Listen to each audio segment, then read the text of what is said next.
তফসিল ঘোষণা করা হয়ে গিয়েছে ত্রয়োদশ জাতীয় সংসদ নির্বাচনের। আগামী 12ই ফেব্রুয়ারি 2026 ত্রয়োদশ জাতীয় সংসদ নির্বাচন। প্রার্থীরা ছুটে চলছেন তার নিজস্ব এলাকার এদিক থেকে ওদিক, সকাল থেকে সন্ধ্যা, নানা প্রতিশ্রুতির পসরা নিয়ে জনগণের এবং নিজ এলাকার ভোটারদের মন জয় করার চেষ্টা করছেন প্রার্থীরা। দি বাংলা পালসের আজকের এই আয়োজনে জানবো সিলেট বিভাগ এবং তার ভোটারদেরকে নিয়ে, বিশেষত হিন্দু ভোটার অধ্যুষিত সেই নির্বাচনী এলাকাগুলোকে নিয়ে, যেখানে হিন্দু ভোটাররা ব্যবধান গড়ে দিতে পারেন এবং ইতিহাসও রয়েছে সেরকম। সিলেট বিভাগে মোট 19টি নির্বাচনী আসন রয়েছে 4টি জেলায়। এই 19টি নির্বাচনী আসনের ভিতরে সুনামগঞ্জে 5টি, সিলেটে 6টি, মৌলভীবাজারে 4টি এবং হবিগঞ্জে 4টি। এই মোট 19টি নির্বাচনী আসন রয়েছে সিলেট বিভাগে। এর ভেতরে অন্তত 4টি আসন রয়েছে যা সবসময়ই হিন্দু ভোটারদের দ্বারা নির্বাচিত হয়েছে, অর্থাৎ হিন্দু ভোটাররা যাদেরকে বেশি ভোট দিয়েছে তারাই ওই আসনের সংসদ সদস্য নির্বাচিত হয়েছেন। আমরা জেনে আসি সেই অঞ্চলগুলো কোনগুলো। প্রথমত সুনামগঞ্জ 2, সুনামগঞ্জের দিরাই এবং সাল্লা উপজেলা নিয়ে গঠিত এই নির্বাচনী আসন, যেখানে হিন্দু ভোটাররা ব্যবধান গড়ে দিতে পারে। এছাড়া রয়েছে মৌলভীবাজার 1, বড়লেখা এবং জুরি উপজেলা নিয়ে গঠিত এই নির্বাচনী আসন, যাতে হিন্দু ভোটারের সংখ্যা অনেক বেশি। এছাড়া রয়েছে মৌলভীবাজার 4, শ্রীমঙ্গল এবং কমলগঞ্জ উপজেলা নিয়ে গঠিত এই আসনটিও হিন্দু ভোটাররাই ব্যবধান গড়ে দেবে। হবিগঞ্জ 4 আসন অর্থাৎ চুনারুঘাট এবং মাধবপুর উপজেলা নিয়ে গঠিত এই আসনটিতেও মূলত হিন্দু ভোটাররা ব্যবধান গড়ে দিতে পারে। চলুন 19টি এই আসনের 4টি আসন নিয়ে, তার ইতিহাস, হিন্দু ভোটারদের বর্তমান পার্সেন্টেজ, বর্তমানে কারা লড়ছে বিএনপি এবং বাংলাদেশ জামাতি ইসলামী থেকে, তাদের সম্ভাবনা কতখানি এবং নির্বাচনের মাঠ কি বলছে সে নিয়ে চূড়ান্ত বিশ্লেষণ দি বাংলা পালসের আজকের এই আয়োজনে আপনাদেরকে আরও একবার স্বাগত জানাই এবং ভিডিওটি শেষ পর্যন্ত দেখার আমন্ত্রণ জানাই। প্রথমেই আসি সুনামগঞ্জ 2, অত্যন্ত গুরুত্বপূর্ণ একটি আসন এবং এই আসনটি দিরাই এবং সাল্লা উপজেলা নিয়ে গঠিত। সুনামগঞ্জের বলা যায় আওয়ামী লীগের পার ঘাঁটি, কারণ স্বাধীনতার পর থেকে এক সুরঞ্জিত সেনগুপ্ত এবং তার পরিবারের সদস্যই 8 বার সংসদ সদস্য নির্বাচিত হয়েছে এই আসনে। 1986 সালের ভোটে সুরঞ্জিত সেনগুপ্ত, 1991-তে সুরঞ্জিত সেনগুপ্ত, 2001, 2008, 2014-তে সুরঞ্জিত সেনগুপ্ত, 2017-র উপনির্বাচনে জয়া সেনগুপ্ত সুরঞ্জিত সেনগুপ্তরই পরিবারের অংশ, 2018 এবং 2024-এও জয়া সেনগুপ্ত বাংলাদেশ আওয়ামী লীগের হয়ে এই নির্বাচনে অংশগ্রহণ করেন এবং জয়লাভ করেন। সুনামগঞ্জ 2 আসনের দিরাই এবং সাল্লা উপজেলা মিলে মোট 2,84,898 জন ভোটার রয়েছে। 2,84,898 অর্থাৎ প্রায় 3 লক্ষ ভোটার রয়েছে সুনামগঞ্জ 2 আসনে, যার প্রায় 33% হিন্দু এবং অন্যান্য ধর্মাবলম্বী ভোটার রয়েছে। 33% অর্থাৎ প্রায় 3 ভাগের 1 ভাগ। যদি আমরা কথার সুবিধার্থে 3 লক্ষ ভোটার ধরে থাকি, তবে 1 লক্ষ ভোটারই রয়েছে হিন্দু ভোটার। বোঝাই যাচ্ছে এই 1 লক্ষ যদি কেউ একচেটিয়াভাবে দখল করতে পারে, তাহলে তার আসলে নির্বাচনে জয়লাভ না করার কোনো উপায় নেই। এবং বরাবরই এই আসনটি সুরঞ্জিত সেনগুপ্ত অর্থাৎ আওয়ামী লীগ অধ্যুষিত এলাকা হিসাবেই পরিচিত।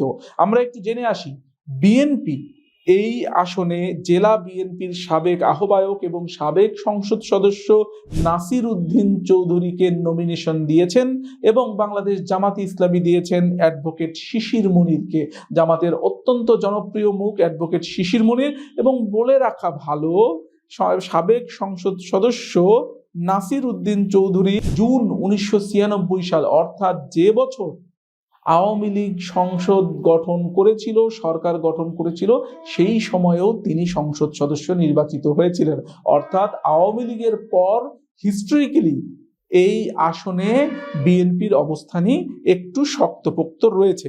এবং আমরা বলেছিলাম, একটু এর আগেই বলেছি, আওয়ামী লীগ কখনোই এই আসনে 48%-এর নিচে ভোট পায়নি এবং জামাত সর্বশেষ 1996 সালে এই আসনে নির্বাচন করে এবং জামাতের মনোনীত প্রার্থী জনাব আব্দুল মান্নান মাত্র 1104টি ভোট পেয়ে ওই সময় জামানত হারিয়েছিলেন। এবং নমিনেশন কনফার্ম হওয়ার পর থেকে আমরা দেখছি এই ত্রয়োদশ জাতীয় সংসদ নির্বাচনকে সামনে রেখে জামাত মনোনীত প্রার্থী অ্যাডভোকেট শিশির মুনির অবিরাম ছুটে চলছেন দিরাই এবং সাল্লার বিভিন্ন অঞ্চল এবং প্রত্যন্ত অঞ্চলে।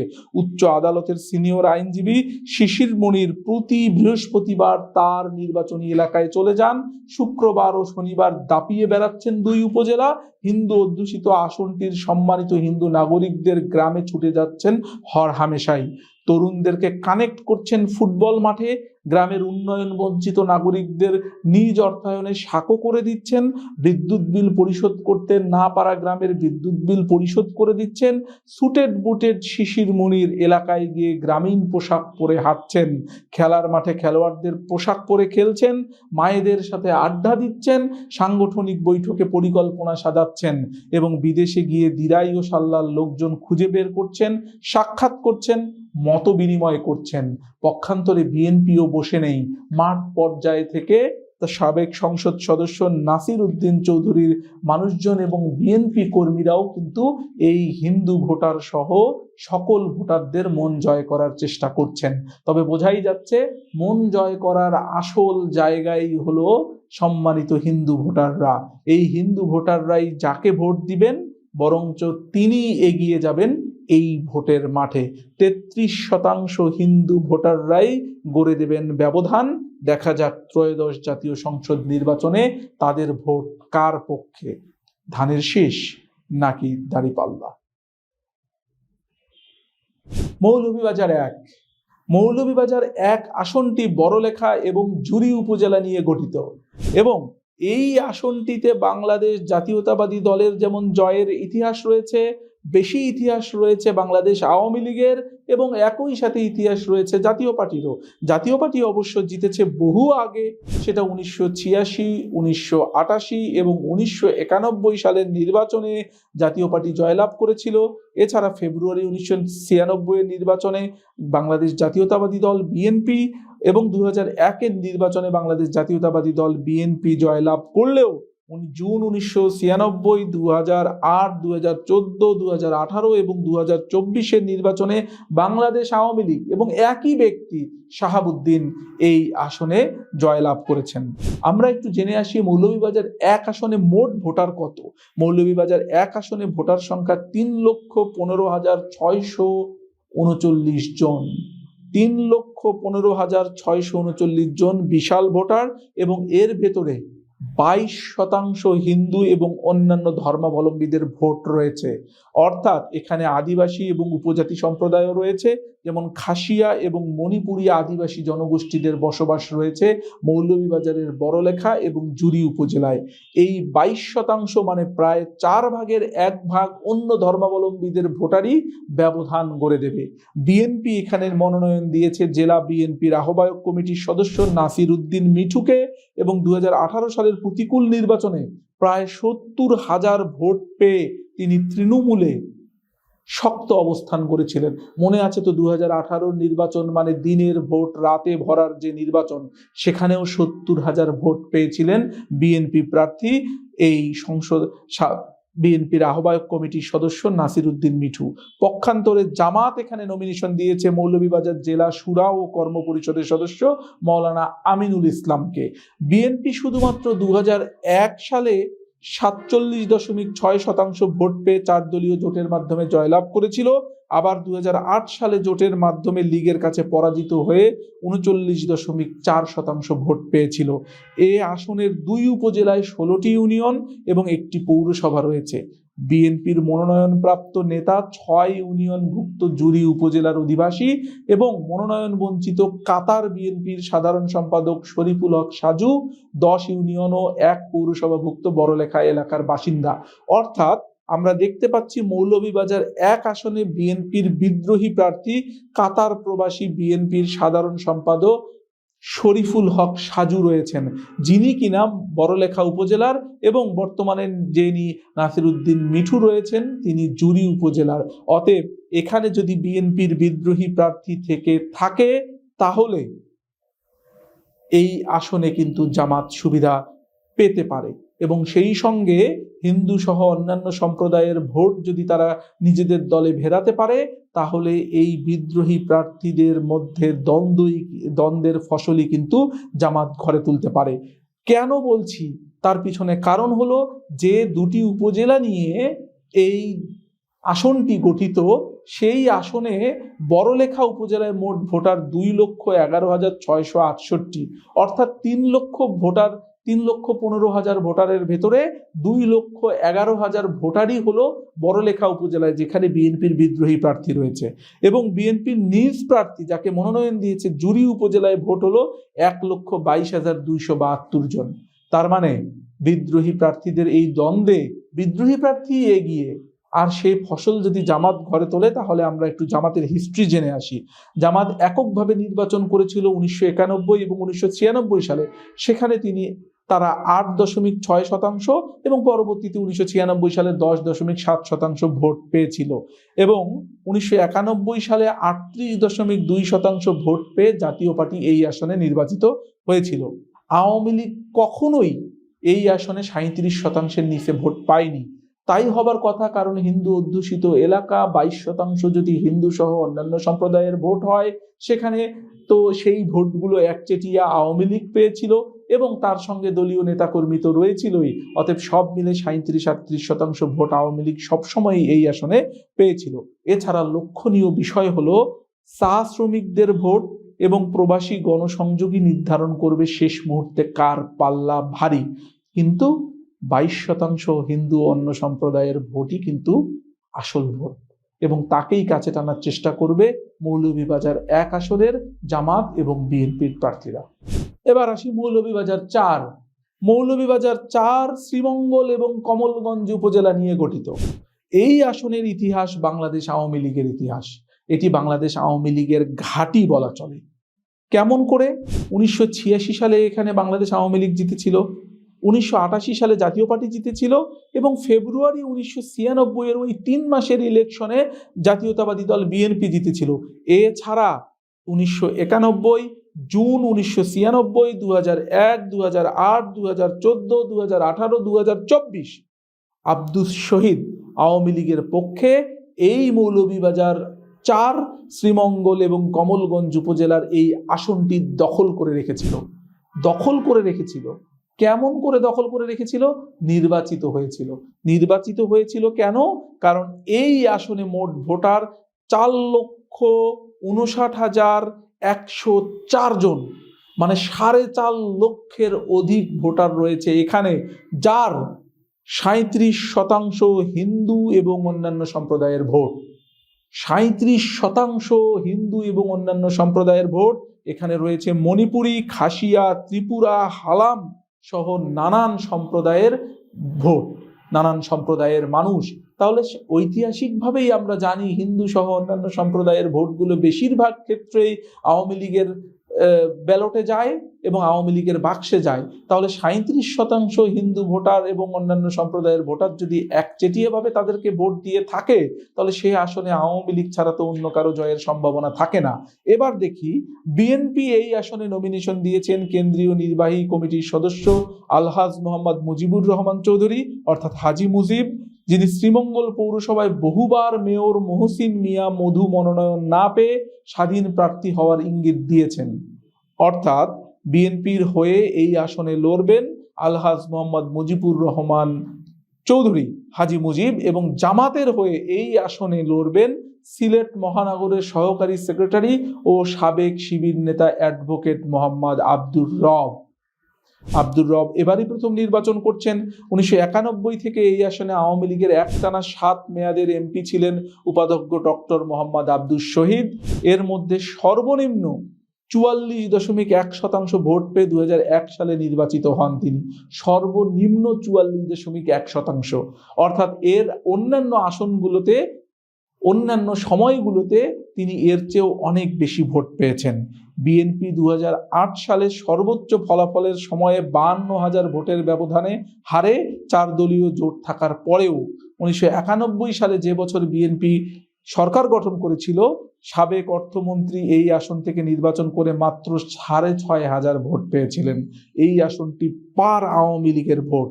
জামাত এককভাবে 1991 সালে ভোট করে 1.1%, 1996 সালে 1.5% ভোট পেয়ে অল্পের জন্য জামানত হারানোটা এড়িয়েছিল। স্থানীয় সরকার নির্বাচনগুলোতেও ভালো ফলাফলের কোনো ইতিহাস জামাতে ইসলামের এই আসনে নেই। এনসিপির হিন্দু প্রার্থী প্রীতম দাস 2022 সালে চা শ্রমিকদের মজুরি বৃদ্ধির আন্দোলন করতে গিয়ে মিথ্যা মামলায় 131 দিন কারাভোগ করে আলোচিত হন। চা শ্রমিকদের ভোট এবং হিন্দু ভোটে ভাগ বসাতে পারেন এই প্রার্থী। স্থানীয়দের মতে মৌলভীবাজার 4-এর মূল লড়াই দাঁড়িয়েছে বিএনপি বনাম বিএনপিতে, বনাম নতুন দল এনসিপিতে। তবে চা শ্রমিক ভোট এ আসনের সবচেয়ে বড় ফয়সালাকারী শক্তি। অর্থাৎ চা শ্রমিকদের ভিতরে অন্যান্য সম্প্রদায়ও রয়েছে। এনসিপির প্রার্থী রয়েছে সেখানে, যিনি চা শ্রমিকদের মজুরি বৃদ্ধির আন্দোলনে কারাভোগ করেছিলেন 131 দিন। অতএব চা শ্রমিকদের সিম্প্যাথি এবং এমপ্যাথি যদি তার প্রতি চলে যায়, অতএব সেই ভোটে ভাগ বসাতে পারেন তিনিও। জামাতের প্রার্থীর তেমন সুবিধা করার ইতিহাস এই আসনে নেই, তবে তিনি চেষ্টা করছেন, মানুষের কাছে যাচ্ছেন। নইলে ঐতিহাসিকভাবে আওয়ামী লীগের এই আসনে মূল ব্যবধান গড়ে দেবে হিন্দু সহ অন্যান্য সম্প্রদায়ের ভোট। 37% ভোট যে ধর্মের রয়েছে তারাই এই আসনের মূল কারিগর। তারাই বলে দেবে কে হবে তাদের সংসদ সদস্য। সিলেট বিভাগের সর্বশেষ হিন্দু অধ্যুষিত আসন হবিগঞ্জ 4। হবিগঞ্জের চুরারুঘাট এবং মাধবপুর উপজেলা নিয়ে এই আসন গঠিত এবং এই আসনও পার আওয়ামী লীগের ভোট রয়েছে এবং আওয়ামী লীগ অধ্যুষিত এলাকা হিসেবেই পরিচিত। জাতীয় পার্টি 1986 এবং 1988 সালের নির্বাচনে জয়লাভ করেছিল এবং সেই ফেব্রুয়ারি 1996 এর নির্বাচনে বিএনপি জয়লাভ করেছিল। এছাড়া 1991, জুন 1996, 2001, 2008, 2014, 2018 এবং 2024 আওয়ামী লীগই এখানে জয়লাভ করেছিল। যদিও 2024 ব্যারিস্টার সৈয়দ সায়েদুল হক সুমন, কিন্তু তিনি তো আওয়ামী লীগেরই মানুষ, স্বতন্ত্র হিসাবে সেখানে নির্বাচন করে জয়লাভ করেছিল। বোঝাই যাচ্ছে এই আসনটি আওয়ামী লীগের আসন। অতএব এই আসনে মোট ভোটার রয়েছে 5,12,308 জন। 5,12,308 জন চুনারুঘাট এবং মাধবপুর উপজেলা নিয়ে গঠিত হবিগঞ্জ 4 আসনে অসংখ্য ভোট, বিশাল সংখ্যক ভোট, যার 21% হিন্দু এবং অন্যান্য ভোটার। এছাড়াও রয়েছে খাসিয়া এবং মণিপুরী আদিবাসী জনগোষ্ঠীর ভোট। বিএনপি এই আসনে মনোনয়ন দিয়েছে সাইহাম গ্রুপের চেয়ারম্যান, হবিগঞ্জ জেলা বিএনপির সাবেক সভাপতি, সাবেক এমপি সৈয়দ মোহাম্মদ ফয়সাল। সাবেক নারী এমপি শাম্মী আক্তারের সমর্থকেরা প্রার্থিতা পরিবর্তনে বিক্ষোভ করেছেন। তার মানে এই আসনে বিএনপির বিদ্রোহী প্রার্থী থাকতে পারে। পক্ষান্তরে জামাত শেষ মুহূর্তে এসে নমিনেশন পাল্টিয়ে দৈনিক আমার দেশ লন্ডনের আবাসিক সম্পাদক অলিউল্লাহ নোমানকে নমিনেশন দিয়েছেন। প্রথমে জামাতে ইসলাম এই আসনে তাদের কেন্দ্রীয় মজলিসে শুরা সদস্য জেলার আমির মাওলানা মুখলিসুর রহমানকে প্রার্থী ঘোষণা করেছিল। 1 ডিসেম্বর তার বদলে অলিউল্লাহ নোমানকে প্রার্থী ঘোষণা দেয়া হয়। জামাতের অলিউল্লাহ নোমান তার সাংবাদিক জীবনে বহু আলোচিত প্রতিবেদন করেছেন। বিশেষ করে যুদ্ধাপরাধ ট্রাইব্যুনালে এক বিচারপতির এসকাইপি কেলেঙ্কারি নিয়ে তার প্রকাশিত প্রতিবেদন দেশের রাজনৈতিক অঙ্গনে বেশ আলোচনার সৃষ্টি করেছিল। পক্ষান্তরে বিএনপির সৈয়দ মোহাম্মদ ফয়সাল 1991 সাল থেকে সব নির্বাচনেই বিএনপি থেকে ইলেকশন করলেও কোনোবারেই জিততে পারেননি। 2008-এ জোটের থেকে প্রায় 44% ভোট পেয়ে হেরে যান।